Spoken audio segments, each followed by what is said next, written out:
If a child survives cancer, their hopes and dreams deserve to survive too. Our kids are traumatised when they go back to school. They've missed school. There's so many gaps. All WA kids should be educated at a bare minimum level. Yes.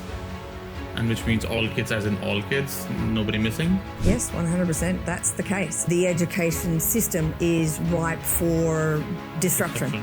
And I'm excited by that. I want to build the Back on Track Academy. I want to have this AI tool that will help them get up to the level that they need to be and hopefully excel. Use more than one AI tool. Use your own critical thinking to assess everything and edit the work.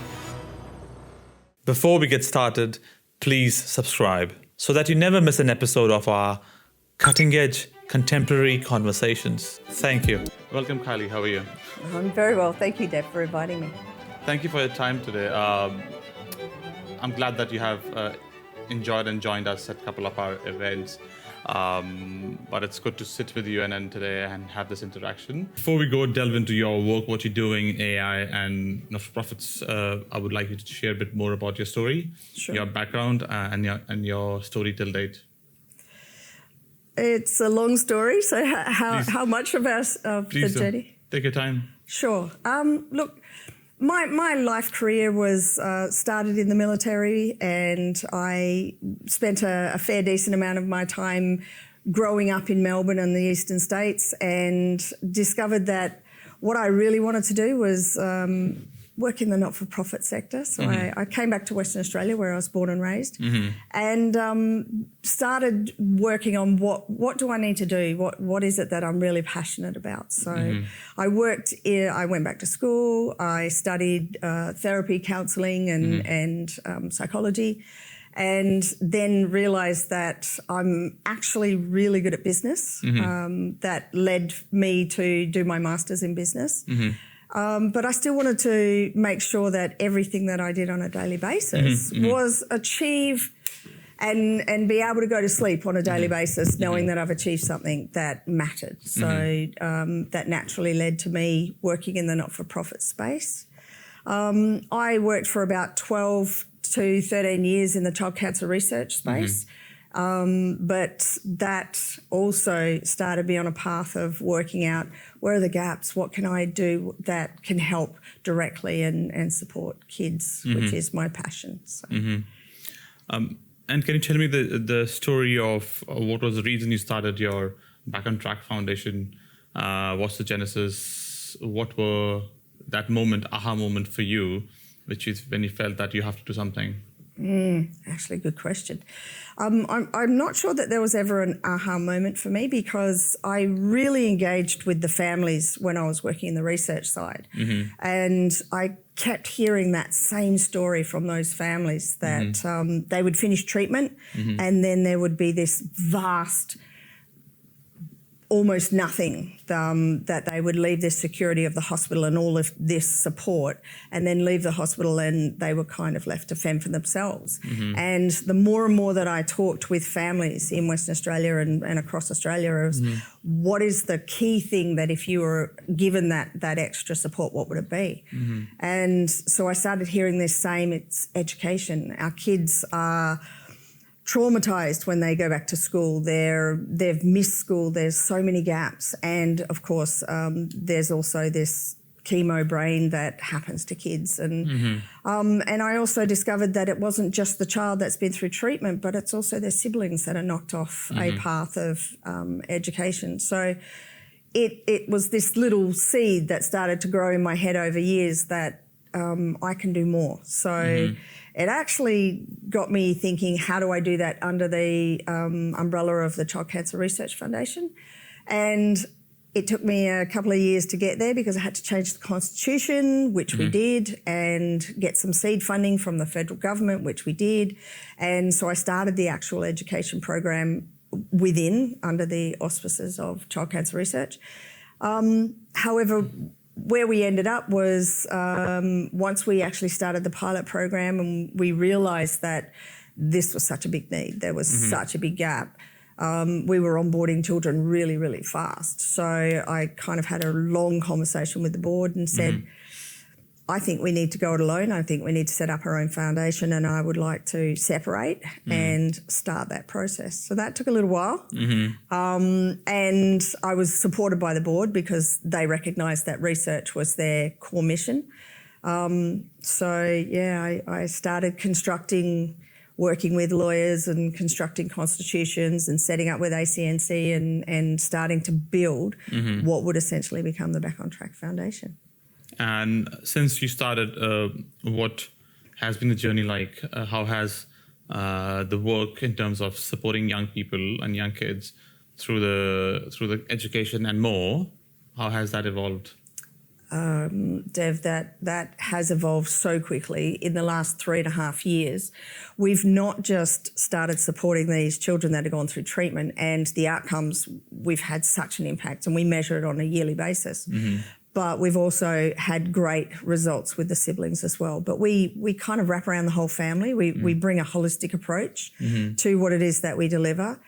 But the fundamental belief for me and the mission and the vision that we have for Back on Track is that if a child survives cancer, their hopes and dreams deserve to survive too. And I believe fundamentally that education is that key in so many different ways, like whether it's to get back to school, to reach levels that they weren't achieving before because they were suffering with PTSD or trauma or missed school or trying to approach their peer groups, having been away from school for such a long time.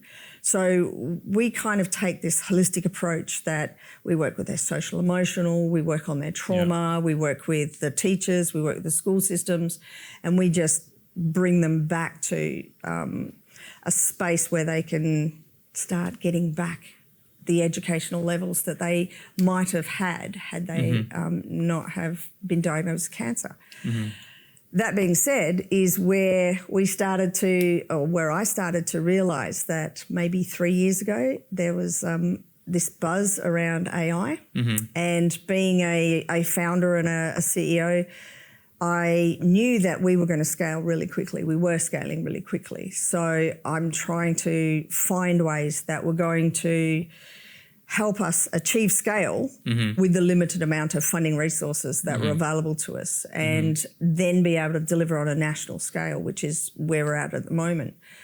And so I started looking into AI, and that was the next component of my where I sit right now, where I am now, realising that AI could very well be the answer for what it is I'm trying to achieve for Back on Track, which is another story, interesting story.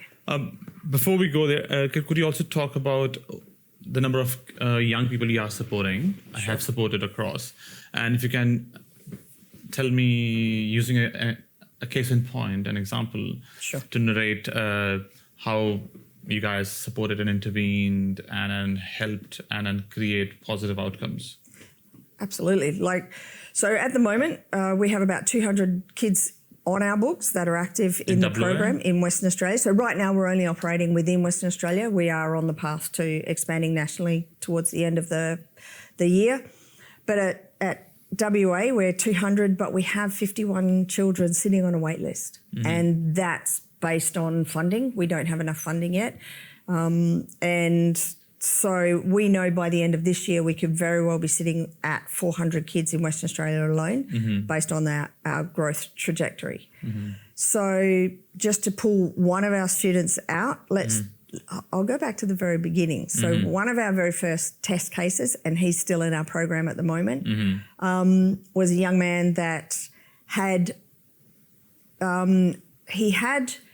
been diagnosed when he was 3 and had gone through quite a lot of treatment. And a lot of the issues that he received from treatment didn't start to show up until he was in survivorship. And that survivorship happens after about 5 years, that a child starts showing some signs that they're not able to kind of function as well as their peers in the space that they're at. And when we started to look at it more deeply, we realised that it wasn't that he wasn't a smart kid.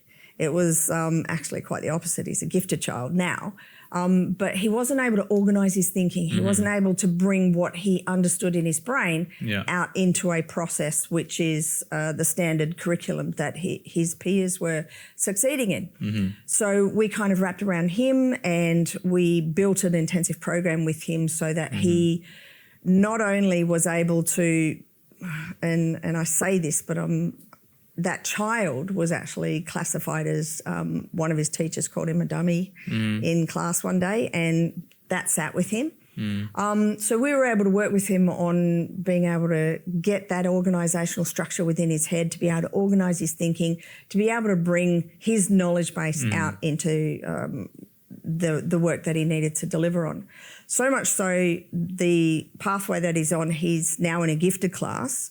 We sent him on a STEM scholarship over into Canberra for a week because he was able to then step up.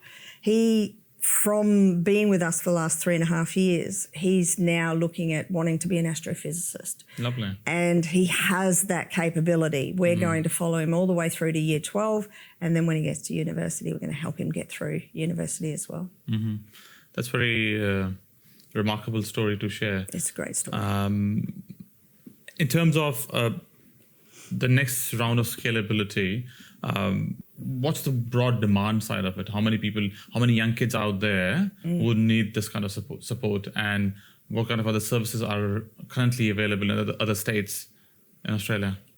Okay, so let's look at it from Western Australia. At the moment, we get around 120 to 125 children diagnosed every year, and that's in Western Australia. So if we look at Australia, it's now moved from 1,200 a year up to about 1,400, which was what I think was statistically given to us at the beginning of this year. Now, if you compound that out with, let's say, 10 years, we work with kids from kindy up to year 12, but if you say 10 years of school, that 1,400 potential children in Australia alone could use our services, and we've got 200 children now. That scale is going to go off the charts. Now, I'm not saying that every child needs our services or seeks out extra help, but so far the numbers are showing that most children that go through cancer are actually needing some kind of extra support. Now, we've been working with the state government to try and get some extra funding from them so that we can really reach so many of our kids. Now, for us to move nationally, we did a lot of stakeholder engagement to work out what else is out there. Because before I started this charity, I wanted to make sure that there was nothing else out there and that we weren't going into a space that was already there, because I would much prefer to lend help to an already established charity. Not surprisingly, there was absolutely nothing out there. Now, there are two spaces, and where we got our name, Back on Track Foundation, is there's a service a little bit similar like the Perth Children's Hospital that has the Sen Medical School that operates while a child is in hospital. And it goes for any child that's in hospital in Western Australia, Perth Children's Hospital. But when a child has a diagnosis of paediatrics oncology cancer treatment, they're usually a little bit too sick to actually do school while they're in treatment, and treatment can last from 9 months up to 3 years sometimes. So, you know, there's a wide range of these children. But from a national scale, there's also a similar kind of thing run by the health department in Westmead Sydney Hospital, Children's Hospital, that has that similar kind of approach where they try and work with the kids that have been diagnosed with a child cancer diagnosis. And they are also limited by, once that child leaves hospital, they don't go out and continue that treatment or that extra support. There's nothing in Victoria, there's nothing in Queensland, nothing in South Australia, and nothing in Tasmania or Northern Territory. So what we're faced with is... So why is not the education department in all the states thinking about, okay, we had this child who was coming at public schools, they have the data, and this child is absent for last 3 years. What about that idea of that every child should get education? So is that not the brief of the education department in every state, to deliver at least a bare minimum education to all kids? It is 100%. Barring what they have medical issues or not. Yeah, 100%. That is the brief. And we have been working and lobbying the state government for the last 18 months to get a round table finally to actually get them to understand that what we're delivering on, what we've been delivering on for the last 4 or 5 years is exactly that, where we've assessed the portfolios that are out there in education, in health, in communities, in regional, and we've worked out that we touch 16 different points of the portfolios that the state government are supposed to be servicing for our cohort of children, but they're not. Now, I can't get an answer as to why they're not able to say, look, if a child's been diagnosed with cancer, we will accommodate them in A, B, C, D different ways. I can tell you that if your child has diabetes and you go to school and say, my child has diabetes, that tick will allow a whole range of accommodations for them. I don't know the answer to why the Education Department hasn't actually said this is something that we believe is our responsibility. But is that not the responsibility saying that all kids, all WA kids, should be educated at a bare minimum level? Yes.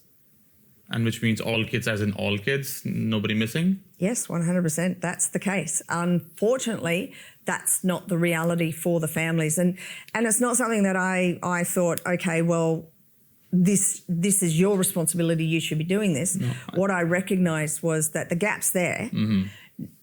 And I wonder who it is who wants to own the responsibility of what happens when a child's diagnosed with cancer. From that point on, who's responsible for what happens when treatment occurs? Mm-hmm. So that's an interesting question I'd like to ask down the track. But again, that ties back to research, health department, treatment, what happens during treatment, what are we actually accepting happens during treatment, and then moves further into, so what are we going to do to help these children once they've finished treatment? Wow.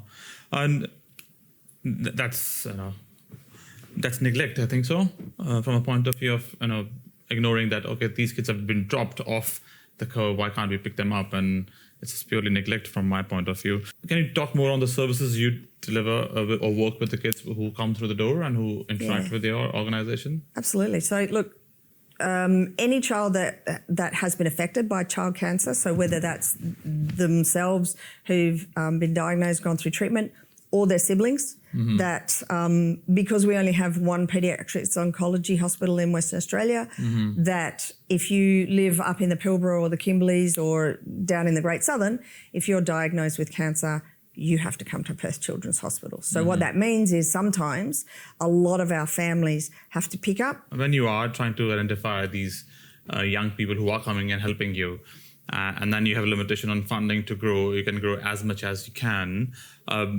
And there's demand on the other states as well. And if you haven't found solutions of similar style or similar setup across other states and territories, you would want to expand. So what have you thought about expansion and growing into other states and then providing similar services to other kids in other states? Absolutely. So my entire goal has always been if I can do Western Australia really well, being as vast as we are, and our remit is that it doesn't matter where you live, mm-hmm. you get the same support that kids who live in the city get from us. So mm-hmm. we have advocates that fly up and down. We've got one that's coming back from the Pilbara today. Mm-hmm. So our kids, no matter where they are, get the same level of support, mm-hmm. which also means that our ethos and our vision is that we want to deliver mm-hmm. not just what we've templated really well in Western Australia, but we want to deliver it to the other states. Mm-hmm. Now, being that we are restricted with funding and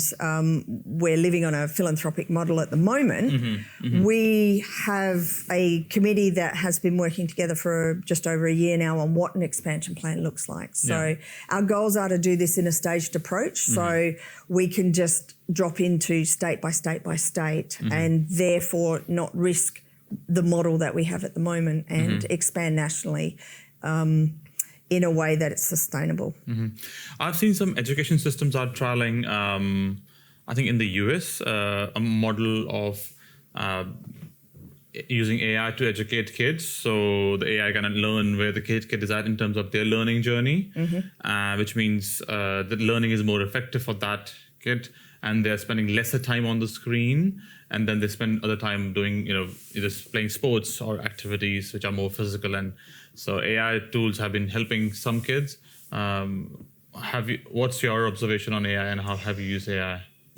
Okay, so my entire organisation is using AI to be able to maximise their output and utilise their knowledge base to be able to get a better impact. Now, it's an interesting point that you've raised for what's happening in the US, because I've been following those particular school models for the last few years. Now, I've gone on this AI journey because I totally believe this is where schools and educations really need to be, and I think the education system is ripe for disruption. And I'm excited by that. I'm really excited by that.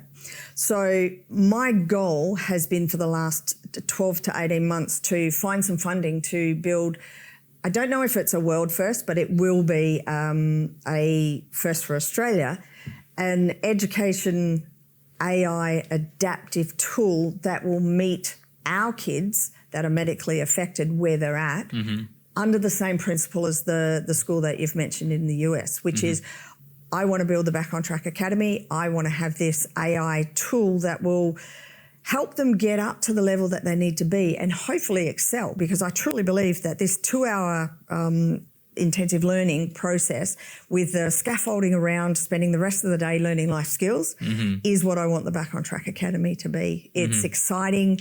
I've been speaking to developers in Seattle, in Denmark, all over the world I've been watching what's happening with, there was a study done in Nigeria on a lower socioeconomic cohort of girls to see where they would be using ChatGPT. And, the one in Texas, they're getting some phenomenal results on, but it's a private school, it's elite school, and those kids are already up at a high level anyway, and they're getting fantastic results. I think that 2-hour learning model to do core subjects is going to help our kids not just get back to that benchmark, but I think it's going to bring them to a space. But it solves a few problems for me, and that is that if I have that human in the loop all the time, which is our teachers, that are able to monitor our kids that might be tired, might be emotional, might have just had treatment that day, while they're doing their lessons, and they give me that input, the data that I'm going to be able to work with at the end of the year means that we can adapt our systems and our programs and our training for our students to where they sit, rather than what a system says education should be. So it excites me, because if we can get the funding to build this first prototype, and then get some seed funding from the government to the federal government to be able to build a full product, then I want to license it for other schools, like, say, autism or disengaged kids, or kids that don't have just that pathway forward of normal school. I'm hoping that having a cohort of medically affected kids can build a technology that can be used elsewhere. In terms of the current use of AI within your organization, how the teachers and how the students are using right now? Students aren't using it for what we're producing at the moment, but our teachers are. Interestingly, I did a sort of like an accelerator coder course 2 years ago with a gentleman in Seattle. And what I learned from that course myself, so that I could understand AI at its core and where it's going, I put one of my science teachers on the same course and my general manager, so that they were able to learn what I learned, and they're now building agents within our organisational structure. So my science teacher, he's building an agent that's going to help the teachers be able to process their notes more quickly and be able to build programs for the kids through this agent that he's building. So we're using it daily. All of the educators have their own tools, but we de-identify everything that we do. We have our strong governance risk policies in place, but we're a not-for-profit and we have very limited funding resources. So getting everybody on board to using AI on a daily basis and seeing what they've been able to produce and how they come to me every day and say, we think this is what we could be doing for our kids based on their conversations with the AIs that they have. And we all use multiple AIs so that we are checking against the work, and they all know that it's vital that AI has a human in the loop all the time. So, but for us to be able to scale, we need to be able to utilise AI in a big way. What do you understand as in how do you implement in action AI governance? Because many organizations are talking about AI implementation, but many are talking about AI from a policy point of view. Let's have a governance policy and has an AI policy or a confidential policy. Now, how do you see AI governance in action? Well, as a fellow of the Governance Institute, that's a big thing that's happening at the moment. There is just constant questions coming in from all the members asking what kind of policy structure should we have and how should we be implementing AI and what should we be doing on a daily basis. And so that's where I started to see that my governance consulting side of things holds a lot of value in the AI space. I come from it from an ethics and a human alignment perspective. So I chair an AI experts panel. And my entire work with the corporate sector is at board level, because what I'm finding, and the more conversations I'm having in the not-for-profit sector as well as the SME sector, is that the workers are using it. So there's shadow AI happening everywhere, but the boards are completely oblivious to it. They're hearing about it. There's entire industries that are saying, look, we need to know what to do. So I've constructed some basic courses that will allow those boards to first answer my 12 questions. What do you know? How do you know? What are you using? And what are your current policies? And then once we assess that, then we start delving into what they should and shouldn't do based on those answers.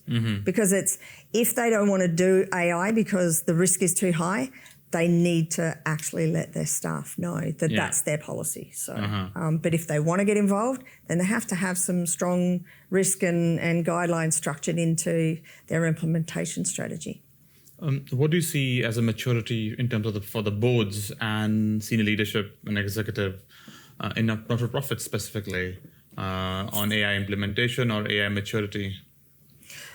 To be honest, it's no different than the corporate sector as well. So the not-for-profit space, they're thinking about it because a lot of their staff are using AI because it is able to elevate them to a level that they weren't able to achieve before without having a lot of staff. So not-for-profits are absolutely perfect for AI implementation. However, it's that governance structure and those policies and the risk matrix that is kind of where they are slowing down a little bit, because the staff are using it, but the board doesn't know what to do. So it's that blending with the exec team to say, okay, we need to first have an understanding of what are we trying to solve? What's our problem we're trying to solve? And then let's build some policies around that, and then let's start the implementation pathway.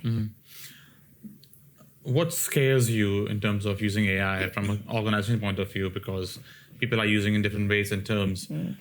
So how do you define good guardrails, and what scares you from a point of view of AI? Sure. So from my perspective and in the not-for-profit sector, I think the guardrails have to be, there's human alignment in everything that we do. And no matter what it is that we're trying to achieve with our outcomes, whether it's building agents or whether it's just using ChatGPT and Claude to look through reports or to analyse data.